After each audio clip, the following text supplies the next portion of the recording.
Hey y'all, what's up? It's your girl Tanisha again, coming to you. How you doing? Good. I'm glad. I really am. I really am. Coming to you to do my review of Scandal last night. It opens up. Now you know Olivia has finally been freed from her kidnapping. So she's on the phone talking to Jake, and Jake is like, look, do you need to talk to somebody? Do you need me to come through, find out what's going on with you? Do you need an ear lent to you right quick? She's like, no, I'm sleepy. He's like, you're not out working. She's like, no. She's lying, by the way. No, I'm not working. She's in the back of a car on the way to an assignment. And what has happened is a black young boy has been shot by a police officer in the middle of the street. So she's stressing out and how they need to move the little boy, or the dead young boy, from out of the street. And what has happened is the father shows up with a shotgun, clack, clack, boom. He's like, look, bring me the police officer who shot my son. And then everyone's like, wow. So then everyone's crowded around. And this couldn't have been real life, because as soon as he would have fired that shotgun, the police officers would have lit his butt up. But anyway, back to television. They were going to shoot him to disarm him, but Liv was like, no, told the captain, don't do it. You'll be famous in 10 minutes for killing this man in the same street that his son was killed in. Just don't do it. Liv tells the father, look, I can get the attorney general here to talk to you about what has happened to you. And she calls David Rosen, and David is like, look, I'm busy. I got work to do. The White House pays me, not you. So he sends an assistant attorney general, which is not quite what they asked for, but that's all she could do. So leave from that scene, and the president, Cyrus, and David are talking about the previous VP, who was Andrew, and how he did all of this mess, tried to overthrow the government, and they're trying to talk about what charges to bring against him, impeach him for trying to overthrow the United States government. Cyrus said no one would believe that he tried to overthrow the government, because now he's just in the hospital looking like a pumpkin, which is basically a vegetative state, because I don't know what Huck did to him, but Huck messed him up to the fullest. So he's basically out of commission. So Fitz suggests other people to fill in as vice president. And Cyrus is like, look, all of them are just 2 cigarettes away from the stroke unit that Andrew was already in. I like, dang, Cyrus. Cyrus be having those one-liners. So Fitz makes it known that Mellie is next in line to be president. And Cyrus is like, that will be an uphill battle for the first lady to go from first lady to president. Leave it alone. Leave from that scene, as I stated, David sent the assistant attorney general out to this gathering in the middle of the street where this boy has been shot. There's people standing around, there's yellow tape everywhere, the police there, the ambulance there. It's just melee. So in the midst of that, a black activist shows up, and he's a young man by the name of Marcus Walker. So he walks up to the father, Mr. Parker, to talk to him.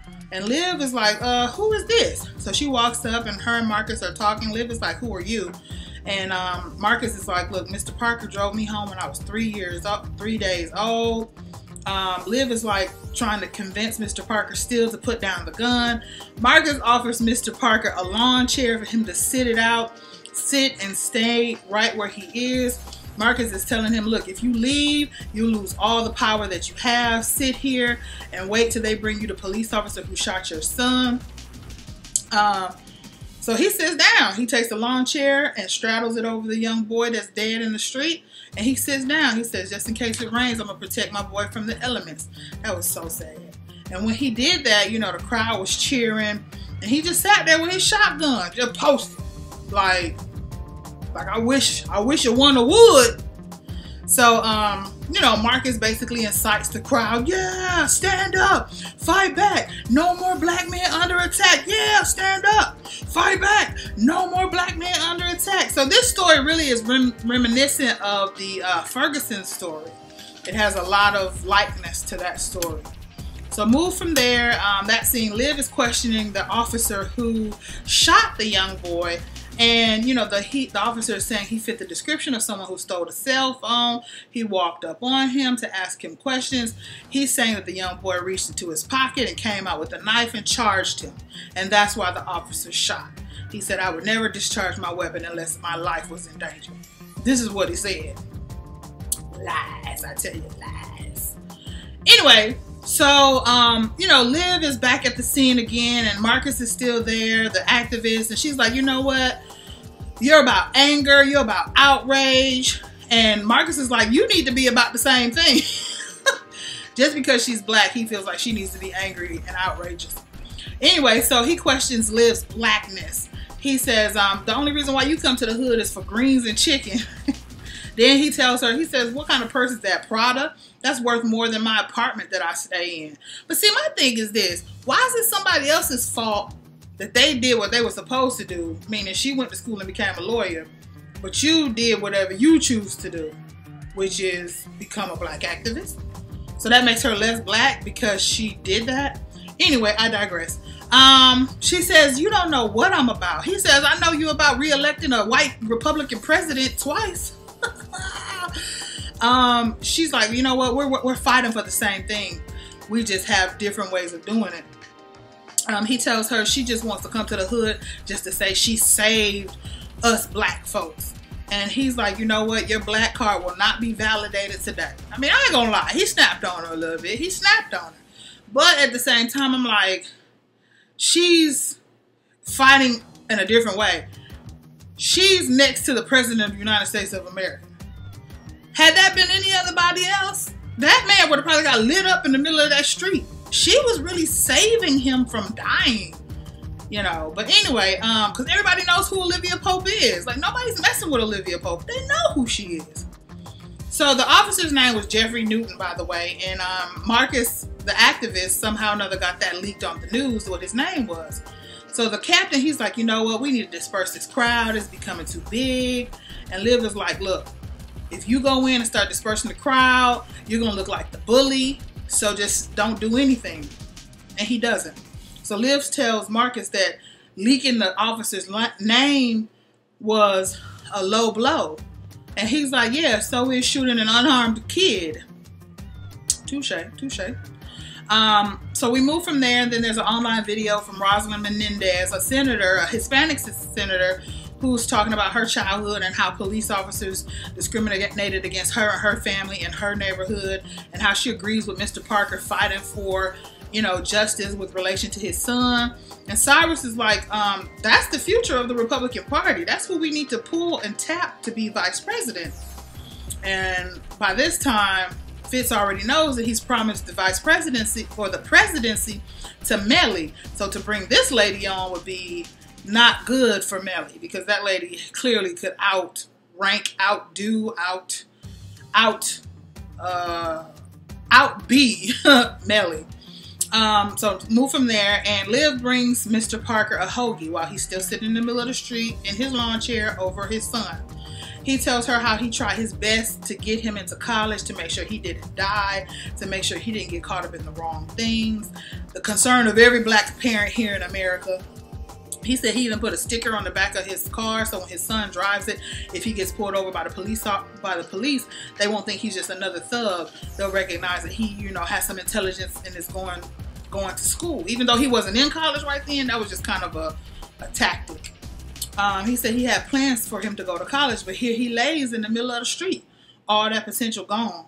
So basically, the captain shuts down the press to where they're not seeing the protest and the things going on in the streets. So Liv is like, why are you doing that? You're doing that so when you put on this riot gear and you just go in and disperse the crowd, that you're going to look like the good guy when they look like the bad guys. That's what you're doing. So Liv was like, I don't work for you anymore. I go on. She went on the other side of the barricade and was with, you know, basically as a sign of allegiance to the people of the neighborhood, saying, you know, stand up, fight back, no more black men under attack, you know. So she switched sides at that point in time. So move from there, and Mellie's talking to Fitz in the Oval Office, and basically is saying, you're vetting or trying to secure the Latina senator as vice president. She was like, she's mad. She was mad about that because she's like, we had a deal. I'm supposed to be the next president. And if this Latina comes in, she's young, she's Latina, she's going to get the votes. She's going to become next president. So she was like, we had a deal, Fitz. We had a deal. We had a deal, Fitz. I'm like, Mellie's voice gets real deep sometimes. We had a deal, Fitz. So, moving from there, Liv goes to check up. Her and Marcus go to check up under the son because remember the police officer says that the son had a knife. Liv and Marcus go to check up under the son. Lo and behold, there is a knife up under there. But the father was like, he didn't carry a knife. He didn't carry a knife. And he stood up and started pointing the gun at Liv and Marcus because he was just really outraged. He's like, he didn't carry a knife. He didn't carry a knife. So at that point in time, Olivia and Marcus knew to back the heck on up. So they're like, look, we're going to back on up. We're going to back on up. And when we back up, you need to lower that gun. Because if you don't, they're going to light your butt up. So you better lower that gun. And so he lowers the gun and sits back down. Okay. So, Liv and Marcus are talking to Mr. Parker about it, about potential riots if he doesn't give up. He doesn't care. He's like, bring me the police officer who shot my son, point blank, period. That's all I really care about. So, leave from there. Cyrus is accusing Mellie of putting the Latina senator pushing her under the bus because some bad information came out about her putting people in prisons that her family owns or something like that. And, you know, Mellie's like, I didn't do that. You know, and so Cyrus leaves and he's like, yes, you did. Mellie's like, no, I didn't. So Cyrus storms out the room and, you know, Mellie's like, look, Fitz, I didn't do that. He's like, I know, because I did it. Fitz be playing chess, not checkers. He was like, I did it. I threw her under the bus because basically that video she made was just showing that she was power hungry and just as bad as Andrew if we let her into the White House. So he was like, I threw her under the bus because, like you said, we had a deal. I'm like, all right, Fitz for giving Mellie a chance. So then he asked Mellie, he was like, well, do you have somebody in mind for vice president? She was like, yes, I do. She's competent, but completely unelectable. Meaning she can do her job as vice president, but nobody will ever vote for her as president. That's basically what she was saying. And it was the senator, the Virginia senator, I don't know if you remember, but before, Liv had helped her get elected. So move from there, and Huck and Quinn are studying the footage of someone in the back of the officer's car. And they see that someone is in the back of the officer's car. So what had happened was the officer let that perp go and told him that in exchange for his quietness, he won't be arrested. So the knife that guy had on him is the knife that the officers used to plant under the dead kid, Mr. Parker's son. Dun, dun, dun. Yeah, y'all shady. So she goes to the police department to talk to him. And she's like, you know, basically confronts him. And he's like, what's wrong with you people? She's like, you people? He's like, yes, I did not misspeak. He goes off. He was like, these people have no respect. They just take. He was like, everyone is taught to see me as the enemy, disrespect me, treat me as the enemy. Even the little babies in this neighborhood treat me as the enemy. He says, every day I kiss my wife and I trek 40 miles to protect people who don't even respect me. 84 murders last year. And y'all you see on TV is about stuff about dirty cops. He said, was it cops who killed those people? No, it was them killing one another. Dang, he just told black people about themselves. He said, Brandon didn't, he talking about the boy who got shot. He said, Brandon didn't have no respect for me. He didn't have respect for my badge, and he didn't have the right to question my authority, and his blood is not on my hands. So basically, he was just justifying why he shot that boy. Okay. So Susan being the, move from there back to the White House. Susan, the Virginia senator, the one who Mellie said, yeah, let's go ahead and get her. She's competent but unelectable. She comes to the office and she's like talking about some stuff that's on her agenda. And Fitz is like, do you really know why you're here? She's like, yeah, to talk about vaccination programs and tax programs. He's like, no, you're here because I want you to be the next vice president. She was like, well, why? She's like, why you want me to be the next president? He was like, because she was like, I don't want to be the next vice president. He said the president of the United States of America has the worst job in the world. Well, next to the vice president, because the vice president doesn't do anything. She was like, I want to be active. I want to be out there in the streets. She was like, do you see what happened? That man's son being gunned down in the middle of the street. I can just never imagine me losing a son. And she went on and on and on and on. Like they didn't lose a son. because Mellie and Fitz did lose a son. She was like, oh, I'm sorry. I'm so sorry. You know exactly how it feels. I'm just like, oh, God, girl, shut up. You just put your foot all in your mouth. Leave from there. The officer is arrested for altering evidence, conspiracy to obstruct justice, all kind of stuff he was arrested for. And basically, the Attorney General, David Rosen, launches an investigation of the Washington, D.C. Police Department. So, Mr. Parker finally gets his justice. So, Liv comes to him and tells him this is what he was reaching for in his pocket. And hands it to him. All it was his receipt for the cell phone. So, he never stole the cell phone. Go figure. Liv then basically gets him in the car to take him home. Before that, he had put his wrists out because he thought he was going to jail. She was like, nobody's arresting you. Nobody's arresting you. Yeah. So he gets in the car with her and they drive away. And he's like, where are you taking me? This is not my neighborhood. She's like, I know, it's not your neighborhood. So they go to the White House and Mr. Parker gets a chance to meet with Fitz.